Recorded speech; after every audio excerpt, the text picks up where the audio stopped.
all of us so that we may bring it to other people and honor your Son's name and glorify yours in all that we do. In Christ's name that I pray. Amen. Amen. All right, we're caught.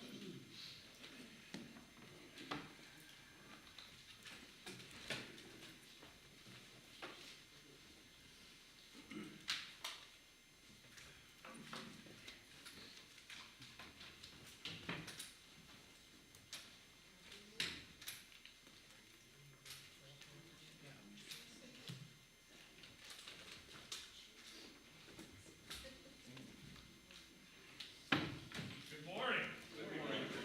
It's good to see everyone. Beautiful Lord's Day morning. Get wired up here.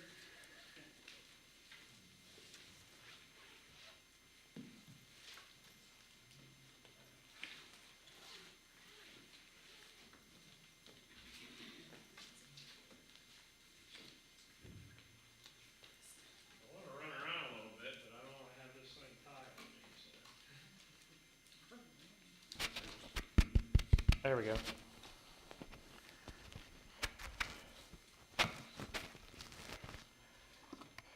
Okay, can you hear me?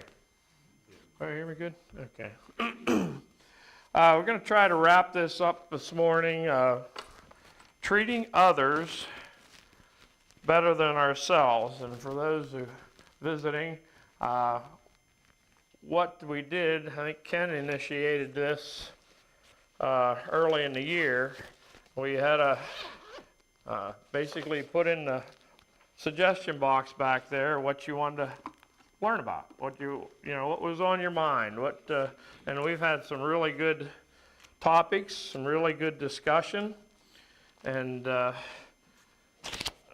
this is the one I chose, and we had some really good discussion last week as we started out, but treating others better than ourselves, and it certainly comes in big in our congregation, and something that we need to be aware of each other's circumstances, what they're going through, and anytime we can help, we do that, and we always kind of consider the other person before ourselves.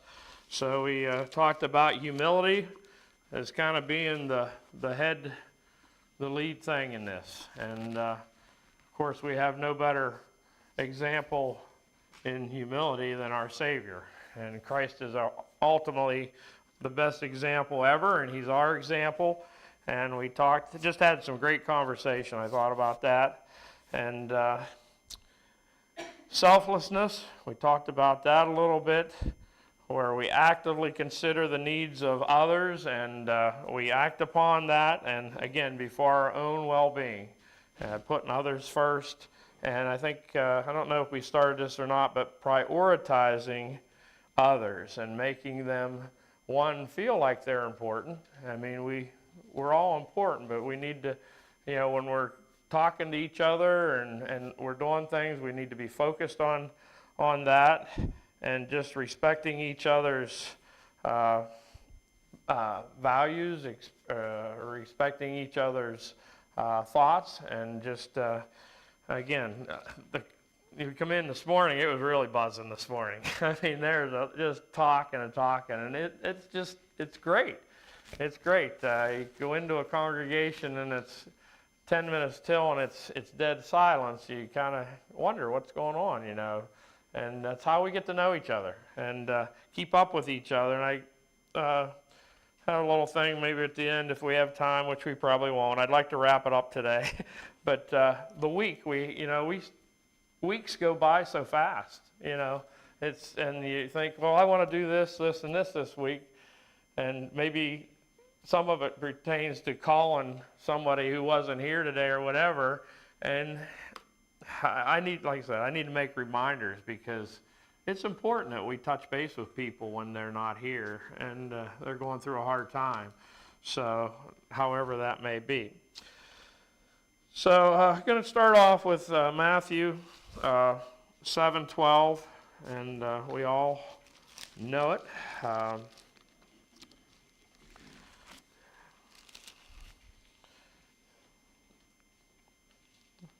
Matthew 7:12. Therefore, whatever you want men to do to you, do also to them. For this is the law and the prophets. And basically, just trying to treat everyone like we want to be treated. And I think we all want to be treated with respect and kindness. And again, when we're talking to people and they're telling us, we ask them, I ask, hey, how's it going, That's when we really got to focus in, because sometimes they're telling us stuff that we don't know. And they need our help, they need our prayers. And that's something I need to work on, is praying for each and every one, this congregation, because we have to be a family. When we use that word pretty loosely, but we do have to be a family, and we have to be close-knit. And the way they do that is to make sure we're taking care of each other, and we're putting everybody ahead of ourselves. Okay. No, good. Saves me talk. You were saying, you read that verse in Matthew, they're do unto others as you would have them do unto you. And I often wonder, if we really think about what that means, how would we when we treat others, do we think about how I'd feel if I did that? Galatians chapter 5, verse 14 says, "For all the law is fulfilled in one word, even in this, you shall love your neighbor as yourself." So basically what you read back in Matthew. And it's the same thing, I think, that James talks about the tongue. How much harm can we do? A tongue is, what's he used? The little tongue is more powerful than the rudder on a cruise ship.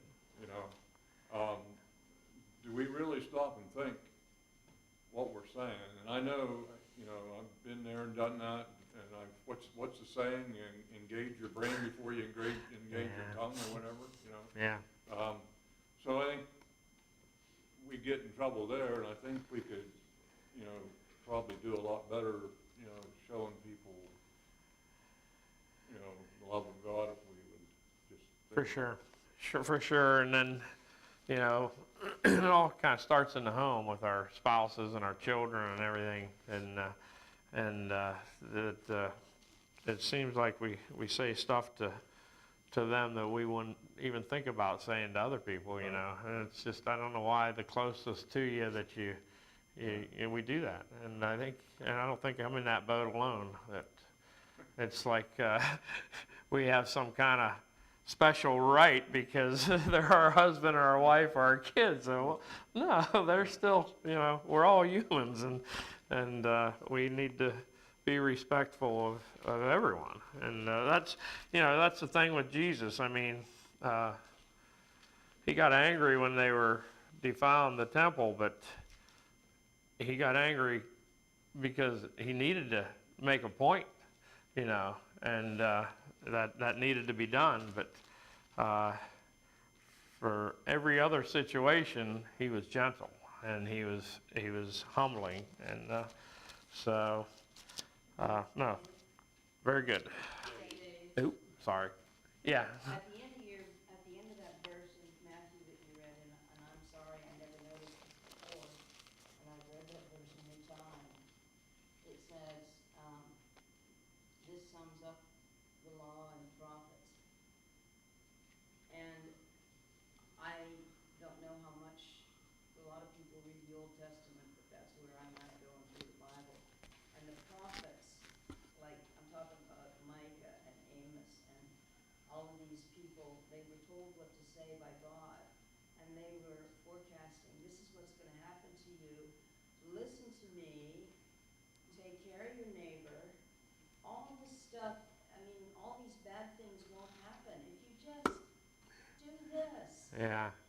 And it looks so simple, and we make it hard. I make it hard. Well, again, I think these are things we all struggle with because, we're busy or we think we're busy, you know. But I said it before, nothing, you know, genius or anything, but we make time to do whatever we want to do. Doesn't matter what it is. We can be working 20 hours a day, but we will make time to do what we want to do. And helping our brothers and sisters, being there for our family, that should always be a priority. And I can not say that it is for me, because I'm busy, you know. Well, so it's what we want to do. So, David, all right. this is one thing I like about this congregation, we're a caring congregation. When somebody's not doing well and not feeling well, everybody, you know, they say prayers for them and I think that's very important in our lives. Some people are more private in their life and they don't want to be, what do you call that? Don't want to be questioned about how they're doing. Yeah. And some people are more forward with their lives and want that prayer and that conversation. And that's what I like about this congregation. We're a very caring congregation. Yes. Yeah, and sometimes we just need to, you know, respect people's privacy, but we can still let them know we care, you know, that's for sure. So, Ken? When you go to James 2, Dave, it talks about there, faith without works is dead. And this goes along with the same line of maybe something to talk about. It is, I'll wait. No, go ahead. But it says here that you see someone, if you read 16, says, or one of you says, 15, if a brother or sister is naked and destitute of daily food, and naked doesn't mean running around no clothes, or what it means is that they need help. Yeah. Okay, you know, either financially or whatever. But it says if we see them and say, depart in peace and be warmed and filled, but if you don't give them the things they need, then what does that profit? You know, and so I wonder how many times we have an opportunity to do that kind of thing and we don't. And we kind of say, well, you know, you ask someone, how you doing? And they say, how you doing? And then they say something. And what we do is listen, and then we say, oh, that's more than I wanted to hear. and so we try to go on with our life, you know. Yeah. And I wish I hadn't asked that. Yeah, because that's going to take some effort on our part, right? And that's where we have to really be focused on what we need to do to help people. And because it says right there, it says faith without works is dead. Yeah. You know, and so anyway, it just came to my mind. Yeah, this hits home for sure. It really does hit home. Randy, did you have something back there? I did not. Okay. Anybody else? Sorry, I don't look around enough to see everybody at times. So let's try to move along here. So how do we practice this? That's important. And we talked about, we read Matthew 7:12. So actively listen. Mark 10:46 through 52. Mark 10. Matthew, Mark. Mark is before Acts, the last I checked.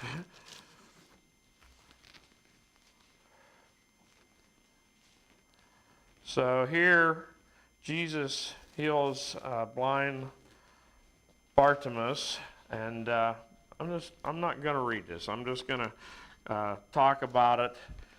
And let's see. So, first of all, Bartimaeus was along the road, and he knew Jesus was coming, and he cried out to him, and everybody's like, whoa, whoa, whoa. Don't bother him. Leave him alone. And no, he's like, nope, I'm on a mission. I need help. And this is the guy that's going to help me. And he continued to cry out. And then in verse 51, Jesus answered and said to him, what do you want me to do for you? The blind man said to him, Rabboni, that I may receive my sight. And Jesus said to them, Go your way, your faith has made you well. And immediately he received his sight and followed Jesus on the road. So Jesus paid attention. He knew what everybody was thinking, but he listened to this guy, and and the guy had to do something. He had to have faith that Jesus, and that's why he was there, and that's why when everybody told him to, hey, keep her down, don't bother this guy, that he kept like, no, I'm here, and he's going to help me, and so. Also, Luke 10, 38, 42, and we all know this one. Again, I'm not going to read it because I really don't need to.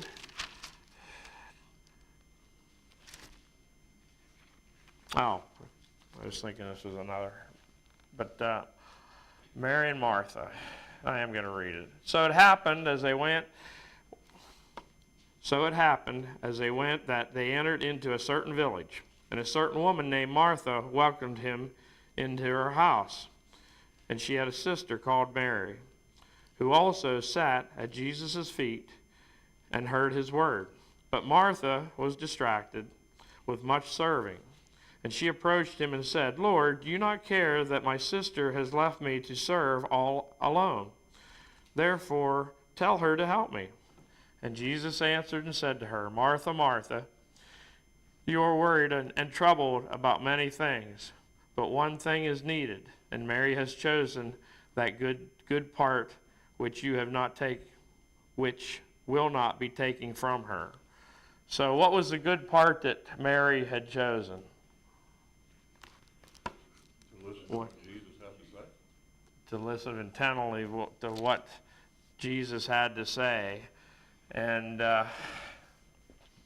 I'm Martha. I'm distracted by a lot of things. Again, I think I'm busy. And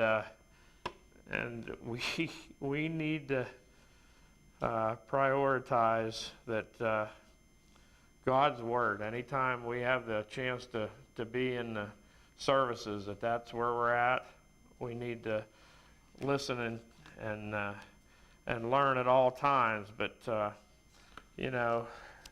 things will wait. And we have stuff to do. And we have things to clean. We have things to work on. But that stuff will all wait. And that's us putting God above everything else. And it's hard for us to do. And he knows that. I think, that's one reason Jesus came down here. Jesus left heaven to come down here. And he left it for a good reason. And one of those reasons was to know exactly how it felt to walk this earth. And so... Romans, I talked about this last week, Romans 12 being what we call a little Bible, and it has to do a lot of our sacrificial living. And in verse 10 there, it says, be kindly affectionate to one another with brotherly love and honor, giving preference to one another. So what do? Yeah. We don't give preference. No. At least I do. Yeah. We struggle with it. Again, we got too much to do. Or we think we do. I mean, Alan has this thing, if you want something done, give it to a busy person. And that's true. But we have to watch how busy we get. And so...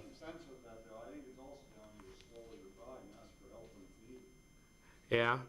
Well, we talked about that last week a little bit, the blessing thing. When somebody wants to help you, we're supposed to let them, because they're trying to do, you're hurting them because they want to try and do something. So it's just, life is learning every day, and learning how to deal with each other and everything. So, but no, good point, Sam. Rodney, appreciate it. Anybody else? Another point, offering to help. Being willing to assist others when they need it. And we just talked about Jesus helping the Bartimaeus there, and then who offered the greatest thing ever to us? Jesus. And it's up to us to take that, the greatest blessing ever, and we need to take that and run with it, and get going through the plan of salvation, and we come up out of the watery grave. That's when the work begins. That's when it begins, and we're working now. We are a worker for Christ. We are, we are here to serve Him. That's why we're here. We're not here to feel good. We want to feel good, but we're here to serve Christ. We're here to serve God, and so because He offered the greatest thing ever. Next is showing kindness and empathy, and correct me if I'm wrong, Rodney. Rodney tells a story of Tommy on payday would go to the grocery store. Kind of hard for me to picture Tommy running through a grocery store. But anyways, get how many ever bags of groceries when we had regular brown paper bags you could actually carry, and come home and get out bags, and he'd divide it up into 2 or 3 bags for people, and off he went. And again, he didn't waste any time, but he did it. Am I saying the right? Yeah. Okay. You were thinking there. I don't want to speak wrong, but and that was Tommy in a nutshell. I mean, he was a servant of God. I mean, for true. And we have many servants here. I mean, again, what Bob said. This isn't.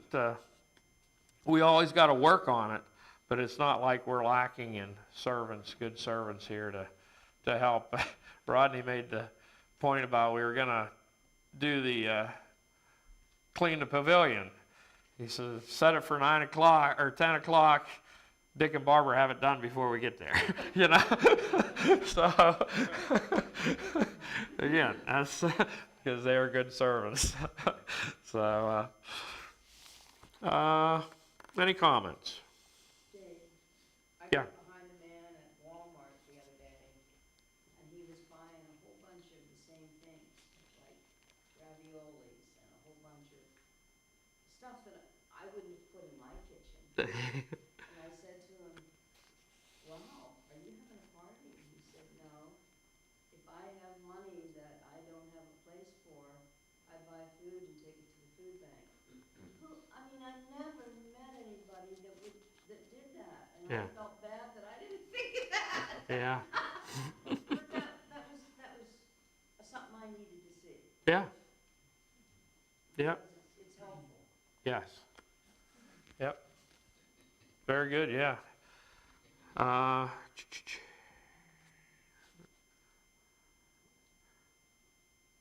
Let's go to Luke 19, and this is the one I thought I was talking about earlier, but again, I'm not going to read it. We learned this as we're little kids. We learned about this guy, Zacchaeus. And I am right? Yes. Zacchaeus, and not well liked. Not well liked for sure. Probably had a lot of problems in his life, but he wanted to know who Christ was.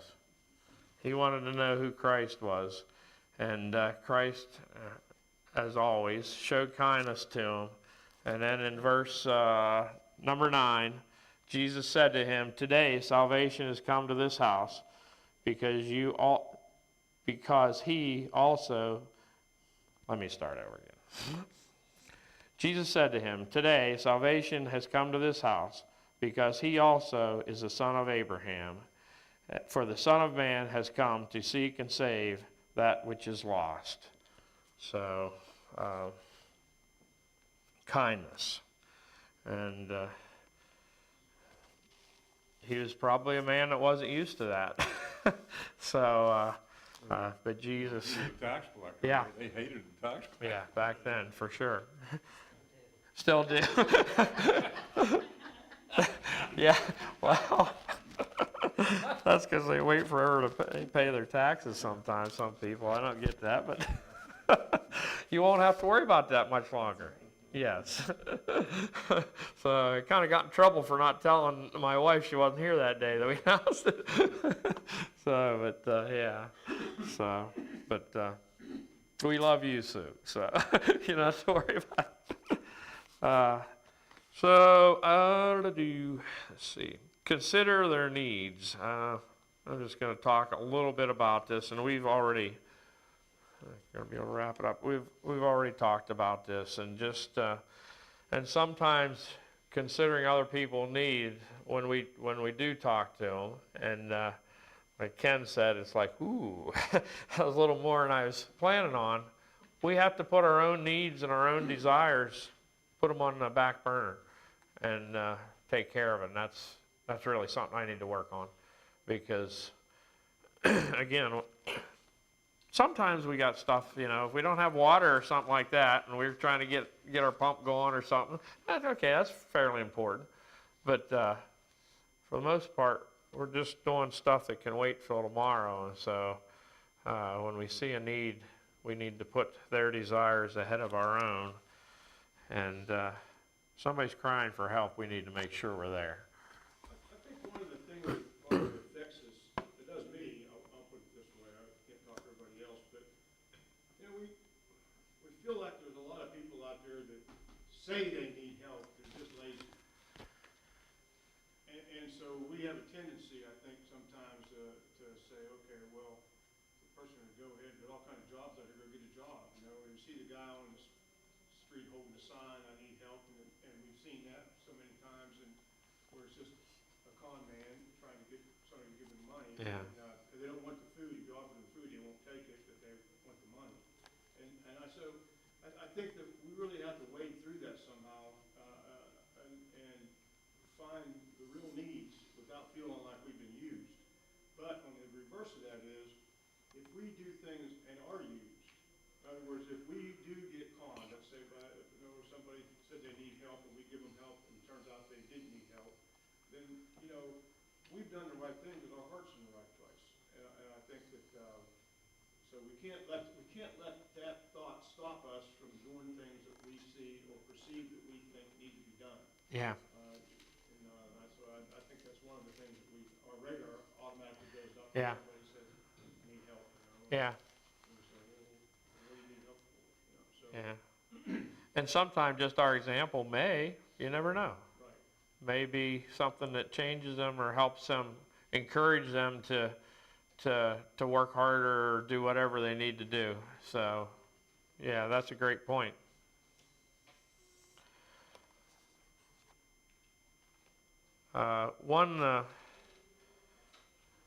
Just want to talk about this a little bit, and I'm sure like Alan or some of these can and speak better than I can. I read over, but a great example of letting everything go.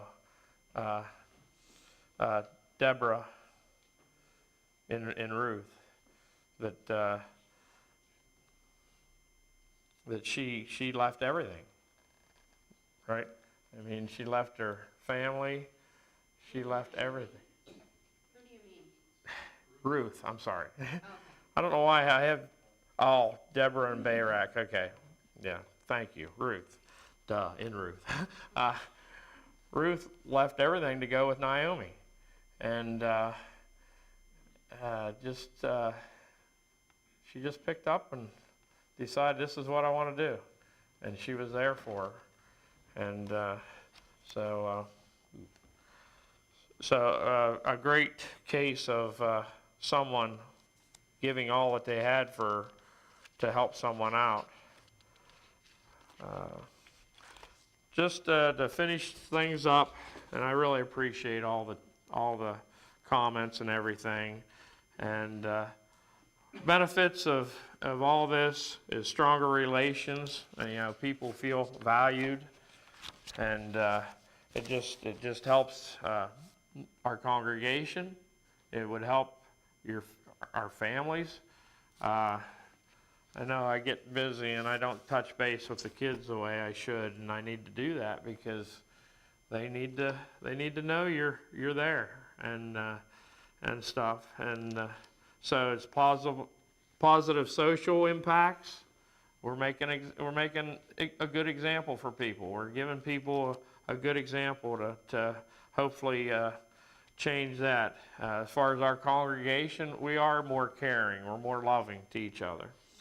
And then just personal Christian growth and cultivating a selfless attitude can lead to a greater self-awareness. And that's, I think that's key. I tell, some people at work, and I myself, we're great evaluators of everybody around us, but sometimes when we look in the mirror, we don't evaluate that person very well. And I'm at fault on that one. So just a lot of benefits to treating others better than ourselves. Anything else to wrap it up? Rodney? There's that verse in Hebrews 13, verse 2, it says, "Don't forget to entertain strangers, for by so doing, some have unwittingly entertained angels." So I know we've talked about, do angels, are they here today? I think sometimes, they are, but I don't know. I think I have a thing guardian about it is, angel. how it is, if we use this as a, entertain, and I remember one time, somebody came here visiting, and it was on a Wednesday night, and, he needed money to go somewhere, so some of us just took it out of our pockets and just gave it to him, because he said he was coming back the next week and he'd bring it. Well, we never seen him again Yeah. after that. That's okay. I mean, because you don't, if he needed help, he needed help. If he was trying to rip us off, well, he ripped us off. Yeah. So that's good. I Yep. mean, he's got to live with that. We did Yeah. what we thought Yeah. was the best. Yeah, that's what Ken was saying there. It's, Yeah.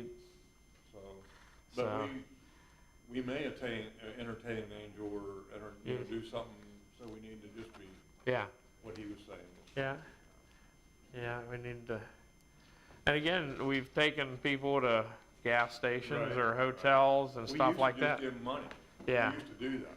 And that, we found out that because somewhere, I don't know if it was on the truck stop wall or whatever, contact this church, they'll give Yeah. you money. Well, we quit that. Yeah. We'll meet you at the gas station and fill your Yeah. car up for you. Or we'll meet you at Giant Eagle and we'll buy you. Dry groceries, yeah. Yeah. And we have an obligation to take those funds, whichever side I'm on, and, okay, over here. Take those funds and use them wisely. Right. So, I mean, that doesn't mean we're bad because we want to put it towards the use they're saying it is. Right, yeah. So if we would just turn them away, then we'd Right. be in trouble. But yeah, very good. Anything else? Alan? Two verses, Luke 10, verse 36 and 7. So which of these three do you think was neighbor to him who fell among the thieves? And he said, he who showed mercy on him. Then Jesus said to him, what's it say? Go and do Likewise. That's Jesus' teaching on it. Yeah. Thank you. Very good. Good place to wrap her up. Good day.